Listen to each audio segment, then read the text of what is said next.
안녕하십니까. 건강 365 아나운서 이영호입니다. 척추에 생기는 염증이 척추염입니다. 그럼 척추염이라는 이름 앞에 강직이라는 단어가 함께하면 어떤 문제인 걸까요?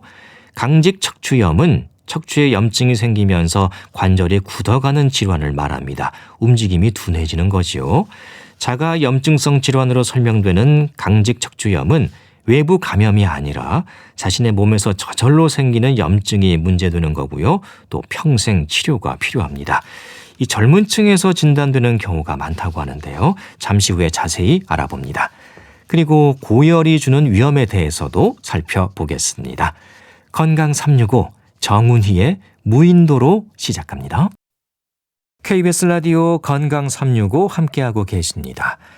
염증으로 인해서 척추가 뻣뻣해지는 질환이 있습니다. 바로 강직 척추염입니다. 이 진행될수록 척추뿐 아니라 관절도 굳어진다고 하는데요. 중앙대학교 병원 류마티스 내과 송정수 교수에게 도움 말씀 듣겠습니다. 교수님 안녕하십니까? 예, 안녕하세요. 네, 이 척추에 염증이 생기는 게 강직 척추염의 직접적인 원인인 거죠. 예, 맞습니다. 예. 강직 척추염은 이름 그대로 척추에 염증이 생겨서 강직이 오는 질병입니다. 이 병은 처음에 엉덩이 뒷부분부터 좀 뻐근하고 아프기 시작해갖고 이제 시간이 지날수록 점차 그 아픈 것이 엉덩이 쪽에서 허리나 등 쪽으로 올라가고 나중에는 목 관절에도 관절염이 생겨서 목과 등, 허리 그런 척추가 전체적으로 아프고 뻣뻣해지는 그런 병입니다. 근데 이건 척추만 굳어지는 게 아니라 나중에는 이제 고관절, 무릎, 발목, 팔꿈치, 어깨 그런 데도 염증이 생기고 또 강직이 생기고 그렇게 관절이 굳어지는 질병입니다. 네, 다른 부위로까지 퍼져나갈 수가 있는 거군요. 예. 처음에는 좀 추간판 탈출증이 아닌가 이렇게 생각할 수도 있을 것 같은데 어떻습니까? 이 강직 척추염인 걸 어떻게 해서 알게 될까요? 예, 그 추간판 탈출증을 우리 흔히 그냥 허리 디스크라고 그렇게 얘기를 합니다. 그렇죠. 디스크하고 이런 강직 척추염하고 초기 증상이 아주 비슷하기 때문에 이 초기에는 두 질환을 감별하기가 쉽지 않습니다. 예. 그런데 강직 척추염은 주로 아침에 아프고 오후에는 좋아지지만은 추간판 탈출증은 아침에는 별로 아프지 않고 오후에 일을 많이 하고 허리 많이 사용한 오후나 밤에 주로 더 아프게 됩니다. 이게 차이점이고요. 또 하나의 감별점으로는 강직 척추염은 양쪽 허리와 양쪽 엉덩이가 모두 아프지만은 추간판 탈출증은 오른쪽이나 왼쪽이나 그런 한쪽만 아픈 경우가 많습니다. 그리고 추간판 탈출증은 이게 허리 아픈 것이 다리나 발목 그런 데로 뻗치는 그런 방사통이라고 하는 그런 통증이 동반되지만은 강직 척추염은 그런 방사통이 없고 그냥 허리만 아픕니다. 그리고 또 엑스레이를 찍으면은 초기에는 두 질병이 모두 정상으로 나와요. 그래서 초기에는 엑스레이 갖고 진단하기가 힘들고 허리나 골반에 MRI를 찍으면은 감별을 할 수가 있습니다. 예, 그리고 피 검사에서도 감별을 할 수가 있는데 염증 수치가 증가되어 있으면은 강직 척추염을 의심하고 염증 수치가 정상이면은 추간판 탈출증을 의심할 수 있습니다. 네, 허리 디스크 추간판 탈출증과는 증상에서도 조금의 차이가 있고, 또 이렇게 감별을 위한 검사를 해보면 그 차이를 확인할 수가 있겠네요. 예, 맞습니다. 특히 이제 아침에 많이 아프다는 거 기억하고 있어야겠습니다. 근데 이게 통증이 척추로만 나타나는 게 아니라면서요. 어디서부터 오는 건지 어떤 그 시작점이 있을까요? 예, 있습니다. 강직 척추염은 대부분 첫 통증이 그 엉덩이의 뒤쪽, 그다음 허리의 아래쪽부터 아프기 시작합니다. 그래서 그거를 제대로 치료하지 않으면은 그게 이제 점점 올라가죠. 그래서 꼬리뼈 있는 데서 그게 천장골 관절이라는 데부터 시작을 하는데 천골과 장골 그 사이의 관절을 천장골 관절이라고 해요. 꼬리뼈 있는데. 근데 거기서부터 이제 아프기 시작해서 점점 뭐 허리뼈나 등뼈나 목뼈 그리고 밑쪽을 순차적으로 천장으로 이렇게 올라가면서 강직을 일으키게 되고 또 뻣뻣하게 되고 또 아래쪽으로도 내려가면서 고관절, 엉덩관절을 침범해갖고 또 엉덩관절이 뻣뻣하고 굳게 만들어지게 됩니다. 근데 더 심하게 진행을 하고 치료가 잘 안 되는 경우에는 이게 무릎이나 발목, 어깨 그런 데도 염증이 시작합니다. 그래서 강직 척추염의 시작점은 엉덩이 뒤쪽에 꼬리뼈 부분부터 시작한다. 그렇게 생각하시면 됩니다. 예. 이 통증의 정도가 어느 정도인지 이게 예. 좀 뭐 참을 만한 통증인 건지도 궁금하고요. 예. 말씀 들어보니까 뭐 고관절, 꼬리뼈부터 해서 척추, 무릎, 심지어 어깨 관절까지 거의 뭐 이 예. 전신으로 통증이 나타나는 거네요. 예, 맞습니다. 예. 그게 처음에 시작될 때는 좀 견딜 만큼 그렇게 아프다가 이게 치료를 제대로 하지 않으면은 날이 갈수록 통증이 심해지고 염증이 심해지면서 나중엔 병원을 찾아야 될 정도로 이제 통증이 심해집니다. 그래서 예. 처음에는 꼬리뼈가 있는 천장골 관절부터 시작해서 이제 척추, 무릎, 어깨 뭐 그런 거의 모든 관절이 아프게 되고 또 굳게 되고 또 되게 더 진행되고 염증이 심하면은 심한 염증 반응으로 인해서 전신에 근육통도 생기고 피로감도 생기고 우울증도 동반하게 됩니다. 예, 그 우울증까지 정신적으로도 힘들어질 수가 있다는 예, 거군요. 아프면 힘들어집니다. 예, 예. 이게 아픈 것도 문제지만은 결국은 이게 좀 굳어진다는 거잖아요. 그게 더 큰 문제가 아닐까 싶기도 한데요. 예, 맞습니다. 이게 아픈 거는 뭐 지나가면 되겠지만은 예. 굳어지면은 기능의 장애가 생기거든요. 네. 장애인이 될 수가 있고. 어허. 그래서 처음에 염증이 생길 때는 아프고 뻣뻣한 느낌으로 시작하지만은 염증과 회복이 반복되다 보면은 이제 뼈에 붙는 인대가 염증 때문에 석회화가 돼요. 석회화. 예. 그렇게 되면 뼈가 더욱 딱딱하게 굳어지게 되고 허리뼈, 등뼈, 목뼈가 딱딱하게 굳어지게 됩니다. 그렇게 되면 이제 척추 장애가 생기게 되는 거죠. 목도 예. 잘 못 움직이게 되고 허리도 잘 못 움직이게 되고 그리고 또 이게 척추만 침범돼서 척추만 굳어지는 게 아니라 이제 고관절, 무릎, 발목, 팔꿈치, 어깨 이런 관절에도 염증이 생기면은 그 관절도 굳어지게 되고 관절 기능 장애가 동반될 수가 있습니다. 네, 그 말씀을 들어보니까 이런 추간판 탈출증보다도 이 증상이 악화되면은 더 심각한 상태가 될 수도 있겠다라는 생각이 드네요. 예, 맞습니다. 뭐 장애로까지 연결될 수도 장애로 있다고 하니까 연결되고요. 예. 초기에 치료를 잘 하셔야겠습니다. 예. 그런데 이런 척추나 관절뿐만이 아니고 포도막염이라고 이게 이제 안과적인 질환이잖아요. 예, 눈의 근데 앞쪽에 포도막에 그러니까요. 이게 이제 예. 허리 쪽인데 예. 이게 어떻게 눈까지 영향을 주는 건지도 궁금합니다. 예. 강직 척추염의 증상은 예. 크게 관절이 아픈 관절 증상과 관절 이외의 관절 외 증상으로 나눌 수 있는데 예. 관절 외 증상의 가장 대표적인 증상이 눈에 염증이 생기는 포도막염입니다. 눈 앞쪽에 포도막이라고 하는 그런 구조물이 있는데 거기에 염증이 생겨요. 그러면은 그 충혈이 되고 예. 눈이 많이 아프게 되고 눈이 빨갛게 변하게 되고 그러면서 실명이 될 수가 있어요. 그래서 이런 환자들이 강직 척추염 환자의 한 30% 정도에서 동반이 되고 예. 뭐 실명까지도 위험할 수가 있기 때문에 강직 척추염 환자들에게는 항상 눈이 괜찮은지 물어보고 필요하면 안과 협진하고 그렇게 해야 합니다. 네, 뭐 당연히 의사 선생님들께서 챙겨야 주시겠습니다만 그 본인도 좀 알고 눈 건강을 예. 잘 챙기셔야겠네요. 예, 맞습니다. 그럼 왜 이 눈까지 영향을 미치는 건지 원인이 뭡니까? 강직 척추염 때 나타나는 그 원인은 예. 자가 염증성 반응하고 자가 면역 질환이 절반씩 섞여 있어요. 네. 자가 염증 반응이라고 하는 거는 몸에서 스스로 염증이 일어나는데 그 염증 물질이 온 피를 타고 다니면서 염증이 일어나요. 그래서 척추에도 염증을 일으키지만은 장에도 염증을 일으킬 수가 있고 눈에도 염증을 일으킬 수가 있고 또 폐에도 염증을 일으킬 수가 있고 그래 온몸에 피를 타고 돌아다니면서 그런 염증이 일어나게 되는 거죠. 여기에는 이제 유전자가 중요한 역할을 하는데요. 강직 척추염 환자의 한 95% 이상에서는 피 검사에서 염색체 6번 염색체에 있는 HLA-B27이라고 하는 유전자가 예. 양성으로 나타납니다. 예.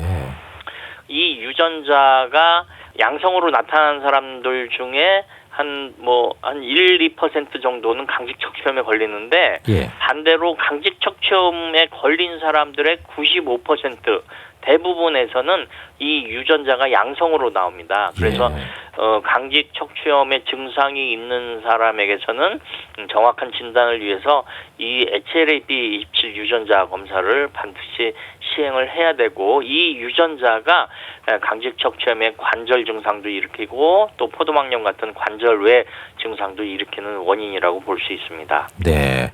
이 유전자 검사는 어떻습니까? 쉽게 할 수 있나요? 좀 어려운가요? 피검사로 하면 됩니다. 피검사로 해서 예. 쉽게 나옵니다. 어렵지 그렇군요. 않고 가격도 비싸지 않고. 예. 그러니까 말씀해 주신 HLA-B27 아마 이 유전자. 특정 유전자가 양성이냐 음성이냐 이것만 그게 알아도 중요합니다. 어느 정도 진단이 가능하겠네요. 예. 하지만 또 이 유전자가 있다고 해서 다 걸리는 건 절대 아니라는 것도 알고 맞습니다. 있어야겠습니다. 우리나라 사람의 6% 정도에서 그 유전자가 양성으로 있고요. 또 유전자가 있는 사람 중에 강직 척추염은 한 1, 2%밖에 안 되기 때문에 유전자가 있다고 다 강직 척추염이 발생하는 건 아닙니다. 하지만은 강직 척추염이 있는 사람은 대부분 이 유전자를 갖고 있다고 봐야 됩니다. 알겠습니다. 이게 자가염증 질환이라고 하셨는데 그건 어떤 의미입니까? 그 자가염증 질환이라는 것은 외부에서 세균이나 바이러스가 침입해서 생기는 감염성 질환이 아니라 몸에서 저절로 염증이 일어나는 질환을 자가염증 질환이라고 합니다. 예, 감염돼서 생기는 게 아니고 몸속에서 스스로 저절로 일어나는 염증 반응인 거네요. 그렇다면 몸에서 염증이 일어나는 이유가 있지 않을까 싶은데요. 이 감염은 일단 아니라는 거잖아요. 예, 맞습니다. 그 강직 척추염 환자에서 나오는 그 HLA-B27이라고 하는 유전자는 우리 몸의 6번 염색체에 존재하는 그 유전자인데, 이게 정상인도 조금 갖고 있고요. 또 강직 척추염 환자는 다 갖고 있는데, 이 유전자의 분자 구조가 우리 목감기 걸리는 그런 사슬알균이라고 있어요. 그 사슬알균의 분자 구조하고 비슷합니다. 그래서 이 사슬알균이 우리 몸에 와서 감기를 앓게 하고 침범한 다음에 이 균이 없어진 다음에 이 세균에 대한 항체가 생겨갖고 이 항체가 세균을 물리치고 난 다음에 우리 환자의 몸에 있는 HLA-B27 유전자를 세균으로 착각을 하고 공격을 한다는 것이죠. 그러니까 멀쩡한 자기 조직을 세균으로 착각을 해서 공격을 하면서 몸에 염증이 생기는 것으로 현재 알려져 있습니다. 우리 몸의 항체가 세균을 공격하고서 나중에 또 우리 몸의 조직을 세균으로 착각하고 또 공격하면서 염증이 생기는 질병이죠. 예. 근데 이게 흔한 질환은 아니어서 또 진단을 내리기까지도 시간이 좀 걸릴 것 같습니다. 처음에는 이런 정형외과나 재활의학과부터 먼저 가지 않을까요? 예, 맞습니다. 우리나라에서는 아직 저와 같은 류마티스 내과가 어떤 질병을 치료하고 관리하는지 잘 모르는 분이 많아요. 류마티스 내과라고 하면 류마티스 관절염만 보는 걸로 알고 계신 분들이 많은데, 그리고 이제 허리가 아프거나 엉덩이가 아프고 그러면 먼저 정형외과나 재활의학과, 신경외과, 통증의학과 그런 데를 방문을 해서 엑스레이를 찍고 또 허리 MRI를 찍고 그러는데, 강직 척추염 초기에는 이 허리 엑스레이나 또 허리 MRI에 진단이 나오지 않거든요. 그리고 MRI는 허리가 아닌 골반의 MRI를 찍어야지 초기에 강직 척추염을 진단할 수 있어요. 그래서 요추 염좌나 허리 디스크로 알고 한참을 치료해도 자꾸 재발하고 또 잘 치료되지 않고 그러면 정형외과나 재활의학과에서 우리 류마티스 내과로 협진하는 경우가 종종 있어요. 그리고 정형외과 전문의 선생님이나 재활의학과, 신경외과, 통증의학과 원장님 중에서 강직 척추염에 대한 지식이라든지 아니면 치료 경험이 있으신 분들은 류마티스 내과하고 협진이 잘 되는 편인데 그런 경험이 없으신 분들은 뭐 류마티스 쪽으로 잘 보내지 않고 협진이 잘 안 되는 편입니다. 아, 그렇군요. 예. 검사는 어떻습니까? 추간판 탈출증에 대한 확인을 할 때와 같은 방법인가요? 차이가 있습니까? 차이가 있습니다. 예. 추간판 탈출증은 뭐 엑스레이나 허리 MRI로 쉽게 진단할 수가 있지만은 강직 척추염 진단은 좀 훨씬 복잡한 과정을 통해서 진단을 합니다.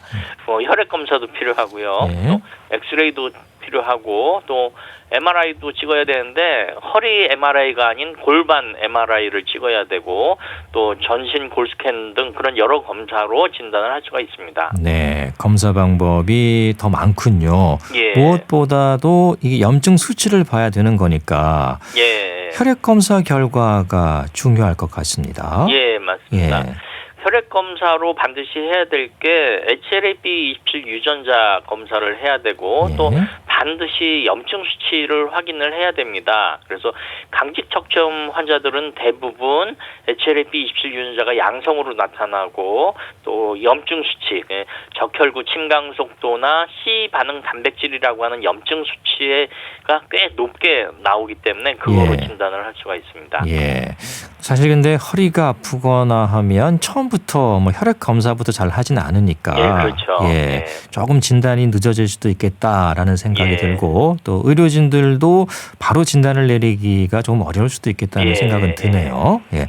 그렇다면 이 이제 검사를 할 때 또 사진을 촬영하잖아요. 예. 그때 나타나는 강직 척추염의 특징은 뭘까요? 예. 초기의 강직 척추염은 진단이 쉽지가 않습니다. 예. 이미 많이 진행된 거는 그냥 단순한 엑스레이만으로도 진단을 할 수가 있는데 강직성 척추염 초기에는 엑스레이가 대부분 정상으로 나타나요. 그래서 이런 경우에는 이제 골반 MRI나 전신 골스캔 같은 정밀 검사가 필요합니다. 이제 골반 MRI는 이제 천장골 관절을 보는데 이건 뼈뿐만 아니라 뼈 속의 염증도 확인을 할 수가 있습니다. 그래서 강직 척추염은 이제 뼈 손상이 일어나기 전에 뼈 속에 염증이 생기는 골수 부종이라고 하는 현상이 생겨요. 그래서 뼈 속에 염증이 생기면서 골수가 붓는 현상인데 이 현상은 엑스레이로도 발견이 안 되고 CT로도 발견이 안 됩니다. 그런데 다행히 MRI로는 이 초기에 이 골수 부종 현상을 발견할 수가 있어갖고 이 MRI로 초기에 강직 척추염을 진단을 할 수가 있습니다. 그리고 또 전신 골스캔이라고 하는 이제 방사성 동위 원소를 이용해서 그 천장골 관절을 촬영하는 방법이 있는데 요거는 엑스레이나 CT에 보이지 않는 뼈와 관절의 조기 병변을 볼 수 있는 방법으로서 초기의 강직 척추염 진단에 참 도움이 될 수가 있습니다. 예. 자, 이 강직 척추염, 그 류마티스 관절염이 주로 이게 아침에 통증이 나타나고 또 뻣뻣한 그런 증상이 나타나는 걸로 알고 있습니다. 예. 이게 염증이 심하면 심할수록 증상이 더 심하고 통증도 더 강해질 수 있겠네요. 맞습니다. 류마티스 관절염이나 강직 척추염이나 뭐 통풍이나 모든 관절의 염증에는 붓기가 동반이 됩니다. 그리고 붓기가 좀 커지면 관절의 압력이 증가하면서 뻣뻣한 증상으로 시작하고 또 이게 부기가 더 진행하게 되면은 통증이 생기고 변형이 생기게 됩니다. 그런 현상은 아침에 많이 일어나요. 아침에 우리 몸에서 자연스럽게 생기는 그 소염제인 코티졸이라고 하는 부신 피질 호르몬이 새벽이나 밤 아침에 떨어지거든요. 그래서 그거를 아침 강직 또는 조조 강직 그렇게 얘기를 합니다. 이 조조강직이 생기는 원인은 이제 밤 사이에 우리 몸의 혈관이 이제 이완을 하고 확장을 하면서 피 속에 있는 물 성분이 관절 조직이나 연부 조직으로 빠져나가기 때문에 관절이 더 붓는 거죠. 그래서 아침에 막 일어나면은 뭐 몸이 더 붓게 되고 관절이 더 붓게 되고 허리도 더 뻣뻣한 증상이 나타나는 게 되고 또 그게 염증이 심하면 심할수록 아침에 그런 통증과 강직 증상도 더 심하게 나타납니다. 예. 이게 뭐 아침부터 해서 뭐 밤까지 하루 종일 이렇게 증상을 보이기도 합니까? 뭐 심하지 않은 경우에는 예. 하루 종일은 아니고요. 예. 또 강직 척추염의 이제 통증하고 뻣뻣한 증상이 주로 아침하고 오전에 심하고요. 또 오후가 되면은 이제 통증과 강직 증상이 호전되는 경우가 있습니다. 그런데 강직 척추염이 아주 심한 경우, 뭐 염증이 뭐 굉장히 심한 경우에는 하루 종일 이제 통증도 생기고 뻣뻣한 증상이 생길 수도 있습니다. 예. 근데 이 강직 척추염의 위험이 젊은 층에게 더 많다고 들었습니다. 이유가 있을까요? 강직 척추염의 특징이 이제 10대 후반의 청소년기에서 20대 후반, 10대에서 20대 사이에 잘 생깁니다. 초기 성인기의 젊은 남자에게 잘 발병된다는 것이 특징인데요. 예. 그래서 군대에서 훈련 받다가 뭐 허리가 아파서 진단 받는 경우도 있고 또 이제 초등학생이나 중학생에게도 발병할 수가 있어요. 예. 그런 경우는 이제 소아 강직 척추염이라고 이렇게 얘기합니다. 통계에 따르면 강직 척추염 환자의 이제 95% 이상이 40세 이전에 발생된다고 알려져 있고요. 예. 왜 이렇게 젊은 나이에 잘 생기냐? 그 원인은 젊은 시절에 면역력이 활발하기 때문에 자가 면역과 자가 염증도 젊은 시절에 따라서 잘 생기고 또 40세, 50세 이후에는 서서히 면역력이 떨어지면서 그런 자가 면역의 활성도도 함께 떨어지기 때문이라고 생각을 하고 있습니다. 네. 치료는 어떻습니까? 평생 관리하는 질환으로 봐야 할지. 예, 그래도 약물 치료가 우선이겠죠? 예, 맞습니다. 예, 이 질병은 자가 염증성 질환, 자가 면역성 질환이기 때문에 염증을 줄이는 이제 비스테로이드 소염제, 우리가 흔히 말하는 소염 진통제요. 그 비스테로이드 소염제와 항류마스 약제로 치료를 해야 됩니다. 이 두 가지 약물을 잘 사용하게 되면은 이 강직 척추염 환자의 한 70% 정도에서는 이 염증과 통증을 잘 조절할 수가 있고 또 질병이 더 진행되는 현상도 막을 수가 있습니다. 네. 그리고 생물학적 제재는 어떻습니까? 이게 약물에 반응이 없을 때 진행되는 건가요? 예. 두 가지 이상의 이제 비스테로이드 소염제하고 항류마스 약제를 이제 3개월 이상 사용을 했는데 계속 아프고 계속 붓고 조절이 되지 않는 경우에는 생물학적 제제를 사용할 수가 있습니다. 보험으로. 네. 그래서 이 생물학적 제제라고 하는 것은 피하 주사나 정맥 주사로 사용하는 약물 치료 중에 하나인데요. 이게 2000년대 초반에 개발된 아주 획기적인 약물입니다. 이 약물이 나오기 전에는 뭐 항류마스 약물이나 비스테로이드 소염제로 치료를 했는데 이 약물에 잘 듣지 않는 사람들이 한 30% 정도 돼요. 그래서 그런 사람들은 이 병이 진행이 되거든요. 더 예. 굳어지게 되고 장애인이 되고 그런데 이 새로운 그 생물학적 제제가 나오고 나서는 이 병이 진행되는 걸 잘 막을 수가 있고 통증을 없앨 수도 있게 되었습니다. 그래서 예. 아주 효과적인 치료제고요. 그다음에 최근에는 표적 치료제라고 해서 주사가 아닌 게 먹는 생물학적 제제도 개발되어 있어갖고 난치성 강직 척추염 환자에게 사용할 수 있게 되었습니다. 예. 이게 젊은 층에서 발병한다고 말씀해 주셨는데 그럼 그 임신 출산에는 혹시 문제가 없을까요? 예.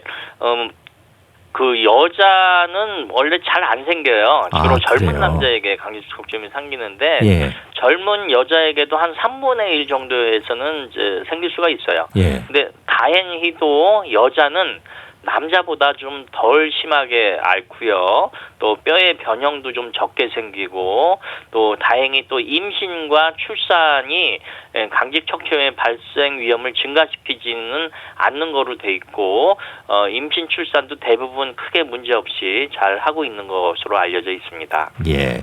이 적절한 치료가 진행되지 않으면 몸이 굽는다거나 그런 부분에 위험이 생기는 거죠. 그렇죠. 예. 맞습니다. 적절히 치료를 해야 되고요. 평생 관리를 해야 돼요. 예. 그래서 강직 척추염이 일단 진단이 늦어지면 치료도 늦어지게 되고요.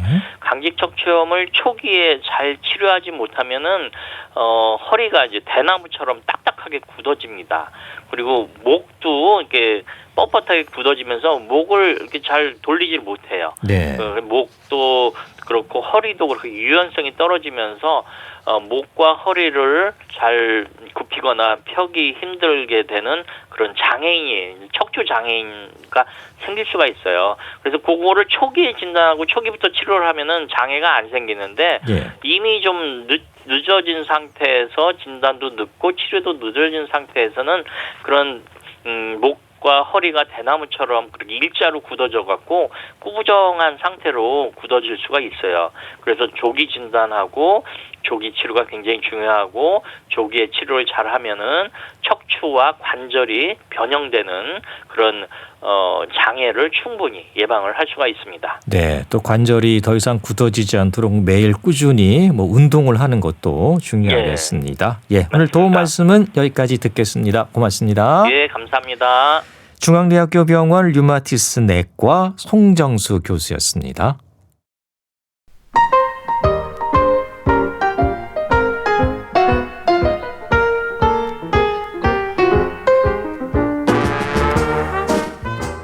건강한 하루의 시작.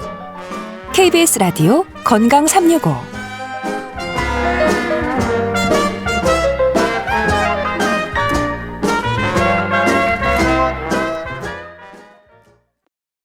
KBS 라디오 건강 365 함께하고 계십니다. 체온계 준비해두고 체온을 확인하는 분들도 많습니다. 미열, 정상 체온, 고열, 열과 관련해서 변화를 확인하는 것으로 몸 상태를 판단하기도 하는데요. 아이들뿐 아니라 성인들에게도 고열은 부담이고 또 당황스럽죠. 고열의 기준, 성인과 어린이는 다르게 적용될까요? 국립정신건강센터 건강증진과 백현욱 교수에게 도움 말씀 듣겠습니다. 교수님 안녕하십니까? 네, 안녕하십니까? 네, 우리 몸에 어떤 이상이 생겼다 하면 가장 먼저 측정하는 게 체온이잖아요. 예, 우리 몸의 건강 상태를 가장 잘 알려주는 신호이기도 하죠. 그렇습니다. 병원에만 가도 사실 맨 처음에 재는 게 혈압재고 그다음에 체온을 재잖아요. 열이 예. 나나 안 나나. 결국 우리 파충류가 아니니까 우리 혈압과 함께 이 체온도 정상을 유지해야 몸 상태가 건강을 유지할 수 있다라는 생각인데 예. 체온을 왜 건강의 바로미터라고 하잖아요. 네. 체온 조절을 담당하는 자율신경계가 일을 잘해가지고 균형을 잘 맞춰주셔서 체온을 유지를 해줘야 되는데 건강한 상태라면은 하루 중에 체온 변화가 약 0.5도씨 이내라고 합니다. 네. 근데 이것이 깨지거나 아니면 정상 체온보다 너무 높거나 낮아질 때는 당연히 건강상 지금 문제가 생긴 게 아닌지 의심해 봐야 되고 적절한 치료가 필요한지를 확인해야 되겠습니다. 예. 그 체온 얘기하면 정상 체온을 기준으로 해서 저체온, 또 미열, 또 고열 이렇게 구분을 하는데요. 기준이 되는 수치 어떻게 생각하면 될까요? 일상적으로 성인의 정상 체온은 보통 36.5도에서 37.4도 정도까지는 우리가 정상 범주로 생각을 하고 있습니다.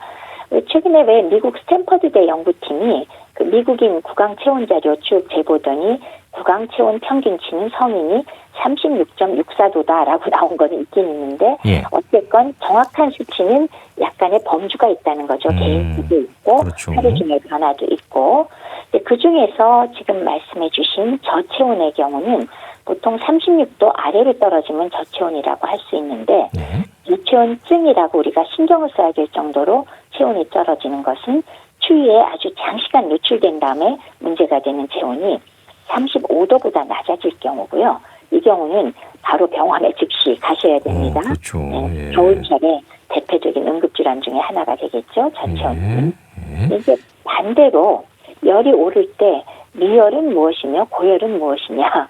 미열은 말 그대로 약간의 체온 상승을 보이는 상태고 고열은 그런대로 열이 확실하다라고 얘기하는데 일반적으로 성인은 38도 이상이면 고열이라고 얘기하고요. 네. 그 중간 단계 37.5도에서 38도 사이는 미열이라고 우리가 그냥 부릅니다. 그리고 고열 중에서도 40도 이상이면 이건 그냥 병원으로 즉각 쫓아가셔서 해결을 좀 하셔야 될 그런 정도의 고열이라고 할 수가 있겠습니다. 예, 이제 수치상으로는 그런 거고, 근데 사람이 또 느끼기에 따라서는 이 열감이 조금씩 다를 수는 있으니까요. 예, 그렇죠. 좀 상대적인 면도 좀 봐야겠습니다. 그 어린이와 성인은 이 고열의 기준이 어떨까요? 어린이는 좀 더 높게 봐야 되는 건지, 좀 다르게 봐야 되는 건지요? 네, 그렇습니다. 소아가 좀 더 높죠. 방금 그 고열이라고 우리가 취급하는 것도 성인은 대개 38도 넘어가면 일단 열이 발생했다. 무슨 일일까 찾는다 그랬잖아요. 네. 소아의 고열은 그 기준이 39도 이상이 됐을 때 고열이라고 얘기를 합니다. 그래서 그 중에서도 대한소아과학회 지침을 좀 살펴보니까요. 그 연령별로 소아의 경우도 좀 차이가 나더라고요. 그래서 3개월이 되지 않은 영아의 경우는 38도 이상의 경우는 문제가 있다라고 얘기를 하고 네. 3개월에서 36개월 사이의 영아는 39도가 넘어가야 발열이라고 얘기하고 네. 일단 36개월 이상 소아는 성인과 마찬가지로 38도가 넘어가면 발열이 있다라고 얘기를 한다고 합니다. 네. 그러니까 3개월에서 한 36개월 정도 아이는 상대적으로 조금 기본적으로 체온이 높게 나오기 때문에 그렇죠. 39도까지 볼 수가 네. 있다는 거고요. 예. 네네. 그러니까 어린 아이들이 갑자기 열이 38도 이상 오르면 많이 놀라시는 경우도 있는데 예. 네. 이 정도 범위 내에서는 조금 차분하게 보실 필요도 있다는 거죠. 예, 얼음찜질하고 볼 수도 있다. 저도 어렸을 때 어렸을 때 키울 때 깜짝 놀란 적이 있었거든요. 예. 우리 몸은 일정한 체온을 유지하는 게 일반적이고 정상적이다. 그 상태가 중요한 거죠. 그렇죠. 말씀드렸듯이 어쨌건 우리는 일정 체온을 유지하는 종에 들어가니까 우리 포유류는 그렇게 들어가니까 항온 동물이라고 하죠. 그렇죠. 근데 이제 그런 건 있어요. 정상 사람이라도 그 몇 가지 요인에 따라서 조금 차이가 있을 수 있는데 예를 들면 오전과 오후가 언제가 높으냐 뭐 이런 거 있죠. 맞아요. 그러면 오전에는 낮고요. 활동을 많이 하는 오후 4시경이 가장 높답니다. 예. 그리고 성별로 여성 남성 어떠냐. 이것도 여성이 좀 더 높답니다. 아, 그래요? 네. 그리고 체중이 많이 나가면 또 높답니다. 예. 그리고 키가 크면 체온이 낮아진다고 하네요. 키가 크면요? 네. 예. 그리고 연령이 또 관계가 있죠. 나이가 많으면 짐작하시겠지만 체온이 낮아지거든요. 예. 그래서 이런 것들이 이건 뭐 비정상이라고 말하기는 어렵고요. 정상 범주이지만 이 정도의 차이도 우리가 감안을 해야 되겠다라는 거죠. 다 정상 범주에 들어갑니다. 그러니까 조금씩 이렇게 변할 수 있다는 거죠, 그죠? 그렇죠. 예. 네. 똑같을 수는 없다. 네. 네. 그 체온의 이제 변화가 생길 때는 어떤 위험 요인들이 영향을 줄까요? 그렇죠. 이제 일단은 우리가 왜 체온에 지금 이제 우리가 열 오르는 거를 말씀을 드리고 있으니까요. 37.5도를 넘어서 어쨌건 열이 그다음부터 계속 올라가고 있다 그러면 몸에 뭔가 변화가 있고 병이 있다는 신호라고 할 수 있겠죠. 그래서 그중에 우선 가장 단순하게 체온이 많이 올라가는 거 우리 왜 여름에 한참 얘기하는 거 있잖아요. 온열병. 그렇죠? 네.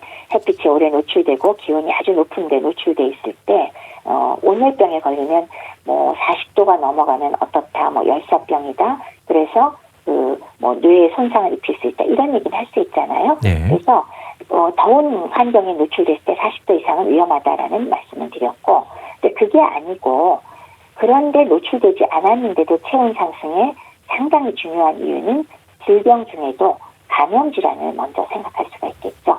그래서 쉬운 거는 요새 계절에 많이 걸리는 감기나 독감, 폐렴 뭐 그런 게 있을 수 있고 또 나이 드신 분이나 몸이 쇠약할 때 잘 오는 요로 감염이나 장염 이런 것들 즉 세균 감염, 바이러스 감염, 기생충 감염 이런 여러 가지 감염으로 체온이 올라갈 수 있겠죠. 이거는 면역 체계가 이러한 침입 미생물과 같이 싸우면서 오르는 열이니까 어떤 면에서는 우리 몸을 보호하기 위한 열이라고 할 수도 있고요. 그것 이외에 또 이제 다른 면역 질환이나 만성 질환들 이런 것들이 또 열 오르는 원인이 되니까 우리가 생각을 해봐야겠죠. 네, 그럼 감염 질환이 뭐 가장 대표적이죠. 뭐 그렇습니다. 당장 뭐 독감, 감기에 걸리면 열 오를 수 있으니까요. 예. 네. 그 외에도 뭐 알레르기라든가 또 자가 면역 질환 그리고 뭐 암, 예. 흔히 또 특정 약물에 의해서도 체온이 오를 수가 있다면서요. 그렇죠. 감염 이래 이제 생길 수 있는 것들은 금방 말씀하신 알레르기나 자가 면역 질환 같은 건 몸 전체에 염증을 일으키는 질환 쪽에 속하게 되겠죠. 예. 네, 예를 들면 관절염도 경우에 따라서는 고열을 일으킬 수가 있고요. 심할 땐 췌장염이나 뭐 이런 것들 다 가능하고요. 자가 면역 질환도 일종의 염증 반응인데 그 중에서 갑상선 기능 항진증도 많은 경우 자가 면역에 의해서 생길 때가 많거든요. 네. 근데 갑상선은 또 독특하게 호르몬의 영향으로 신진대사가 항진되어서 보통 사람보다 미열이 있으면서 쉽게 열이 더 많이 오르는 그런 영향이 있고 또 류마티성 질환해서 전신성, 혼방성 난청이나 류마티성 열이라든지 이런 여러 가지들이 역시 열을 일으키는 원인이 될 수 있습니다. 그것만이 아니라 암 질환을 갖고 있을 때 대장암, 간암, 신장암, 폐암 이런 것들에 의해서 종양 자체로 인한 고열이 발생할 수가 있고요. 또 금방 생각하실 수 있겠지만 약물의 부작용으로 인해서 특히 아까 항생제나 진통제 이런 거 쉽게 부작용 날 수 있지 않습니까? 그런 걸로 인해서 역시 고열이 발생할 수 있고요. 기타 심장병이나 간질환, 뇌졸중, 뇌막염 자체도 역시나 그 조절 기능을 망가뜨려서 열을 유발할 수가 있으니까 다양한 원인이 있기는 합니다. 그러나 가장 흔한 것은 역시나 감염 질환이 가장 흔하다고 하겠습니다. 예. 원인을 찾는 게 중요할 것 같습니다. 감기 증상이 있으면은 의심해 볼 수 있을 텐데, 뚜렷한 어떤 증상 없이 또 열이 오르게 되면 그 원인 찾기가 쉽지 않을 수도 있겠는데요. 맞습니다. 네. 오죽하면 원인 불명 열이라고 아예 질환명까지 따로 붙어 있지 않습니까? 네. 그 원인 불명 열은 우리가 왜 보통 한 3주 이상 열은 났는데 일주일 이상 병원에서 출혈하고 검사해도 잘 안 나올 때 이럴 때 이렇게 붙이기는 하지만 그건 정확하게 얘기할 땐 그렇고요. 어찌됐건 열의 정확한 원인이 적절한 검사로 밝혀지지 않는 경우가 무려 20-30% 되기도 한다고 하는데 열의 원인이 밝혀지는 건 앞서 제가 쭉 말씀을 드렸거든요. 감염이 가장 흔하고 류마티성 질환이라든지 종양, 약물 이런 것들이 전부 원인이 될 수 있다. 거기에는 너무나 많은 질환들이 있으니까 그건 앞서 어느 정도 말씀드렸고요. 이런 원인만 발견이 된다면 사실은 그 원인에 따른 치료를 적절하게 하기 때문에 우리가 별로 두렵지가 않은데 사실 원인 불명으로 알 수가 없을 때가 가장 우리가 걱정이 되기도 하고 적절한 치료법을 찾지 못하니까 그게 문제가 되는 거죠. 예. 자, 체온 변화가 오는 이유. 예. 일종의 이제 우리 몸이 스스로 하는 면역 활동이라고 봐야 될까요? 그렇죠. 초기에 오는 변화는 외부에서 바이러스나 세균이 침투했을 때 면역 체계가 발동해서 침입자 싸우면서 사실은 일어나는 열이거든요. 그러니까 이렇게 싸우는 과정에서 발열 물질이 배출되니까요. 근데 이제 문제는 장시간 고열이 지속되면 대식세포, 즉 면역세포 중 하나인 대식세포가 증가하긴 하는데 이런 경우에 오히려 활성산소의 하나인 과산화수소를 만들게 되고 면역세포가 많아졌는데도 불구하고 오히려 전체적인 몸의 면역력이 오히려 떨어지기도 하고 그런 결과가 일어나기 때문에 사실은 오래 끌 때는 문제가 많이 생기죠. 그러나 초기에서 오르는 열은 어떤 면에서는 우리 몸에서 방어작용으로 나타나는 열이라고 생각하시는 게 맞습니다. 예. 고열하면은 일단 얼굴에서부터 표시가 나죠. 아무래도 혈액순환이 증가하면서 보이는 게 얼굴이고 그래서 그쪽으로 혈액순환이 증가하면서 말하자면 열을 방출하기 위해서도 혈류가 많이 늘어나거든요. 근데 얼굴의 경우는 더군다나 왜 좀 붉은 색깔이나 이런 열감을 느끼는 게 더 민감한 곳이니까 얼굴부터 표시가 먼저 나겠죠. 네, 이게 고열이요. 참 희한한 게 밤에 열이 또 많이 올라가요. 예. 그래서 이제 놀라운 마음에 응급실을 찾는 경우도 있거든요. 왜 그럴까 싶기도 하고 해요. 우선 첫 번째는 면역 반응에 따른 아주 자연스러운 현상이라고도 얘기합니다. 즉 인체 면역 활동이 낮보다는 약간 휴식인 밤과 새벽에 좀 더 활발히 이루어지기 때문에 이 과정에서 면역 반응이 활발하게 일어나면 염증 반응이 오히려 심해지면서 발열 물질이 나오면서 열이 난다라는 게 이제 첫 번째고요. 두 번째는 수면 호르몬은 멜라토닌 잘 아시지 않습니까? 네. 이게 염증 매개 물질을 활성화시킨다고 합니다. 그래서 그로 인해서 발열이 더 일어나고 통증을 악화시키는 결과가 있다고 하고요. 세 번째, 굳이 꼽는다면은 기침이나 코막힘 같은 그런 감기 같은 데 동반되는 증상들이 있잖아요. 요거는 누운 자세 때문에 코와 목에 분비물이 고이면서 양증이 심해지고 또 콧물이 목 뒤로 넘어가면 인두를 자극하면서 기침도 많이 나올 수 있고 그래서 오히려 밤에 열이 심하게 하는 이유 중에 하나다라고 우리가 보고 있습니다. 예.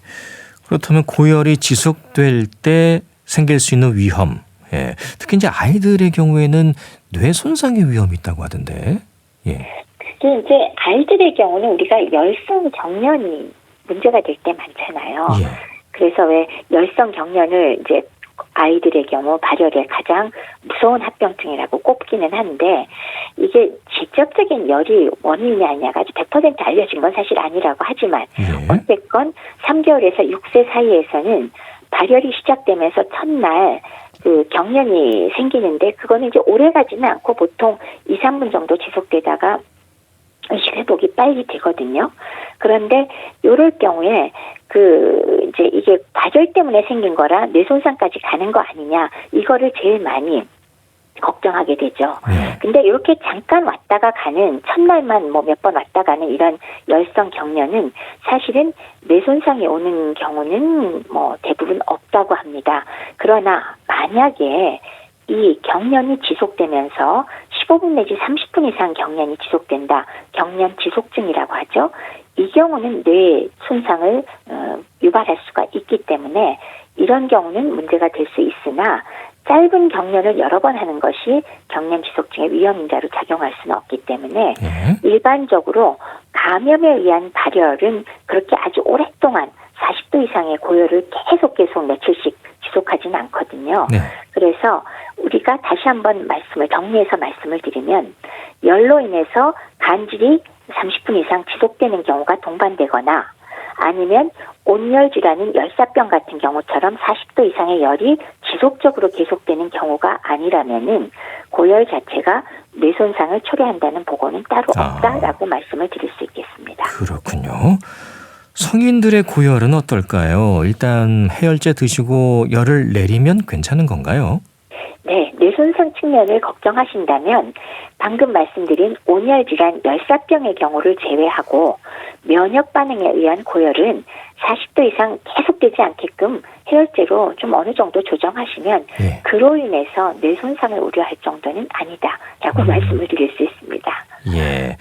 그래도 이제 성인들의 경우에 심장 질환을 앓고 있거나 또 폐 질환이 있으신 분들은 좀 조심해야 한다고 하던데요.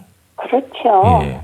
사람마다 뭐 열에 대한 반응은 물론 다르긴 하지만 당연히 이런 만성 질환을 갖고 있을 때 말짱할 수 없죠. 그래서 특히나 연세도 높으면서 이렇게 만성 질환, 폐 질환이나 심장 질환을 앓고 있을 경우에 고열이 동반됐다면 당연히 그 중에서도 왜 말씀드렸듯이 온열 질환처럼 지속적으로 체온이 올라가는 질환의 경우는 사망률 엄청나게 올라가죠. 예. 그래서 실제로 그 질병관리청 보고에 의하면 기온이 1도 증가할 때마다 이런 온열 질환 관련해서는 만성 질환자, 심질환, 당뇨병, 고혈압, 호흡기 질환의 경우 사망률이 기온 1도 증가할 때마다 3% 증가하고요. 폭염이 일주일 이상 지속될 때는 9% 이상 사망률이 증가한다고 하니까요. 만성 질환자는 어쨌건 열이 많이 오르는 경우에 좀 더 빨리 신경을 쓰고 빨리 치료를 받으실 필요가 있습니다. 네.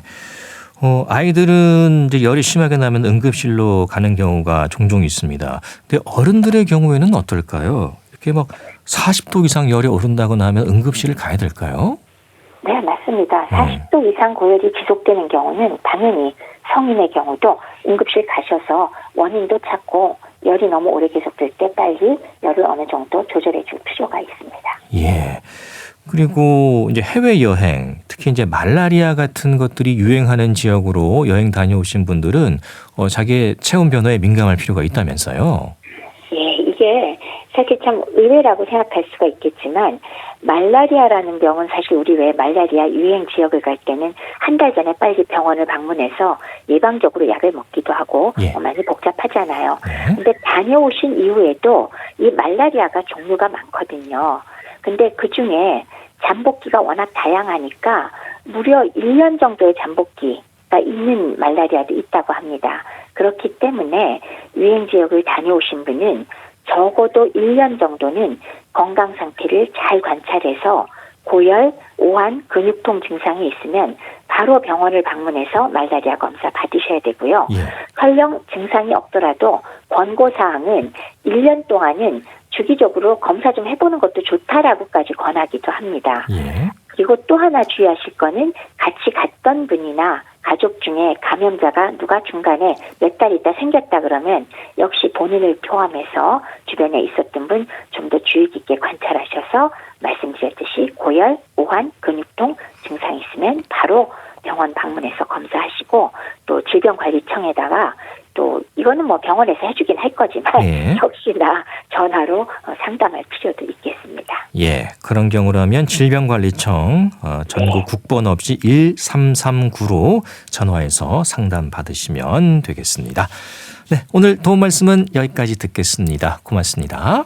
네, 감사합니다. 국립정신건강센터 건강증진과 백현욱 교수와 함께했습니다. KBS 라디오 건강 365 조관우의 님은 먼 곳에 들으면서 모두 마치겠습니다. 아나운서 이영호였습니다. 고맙습니다.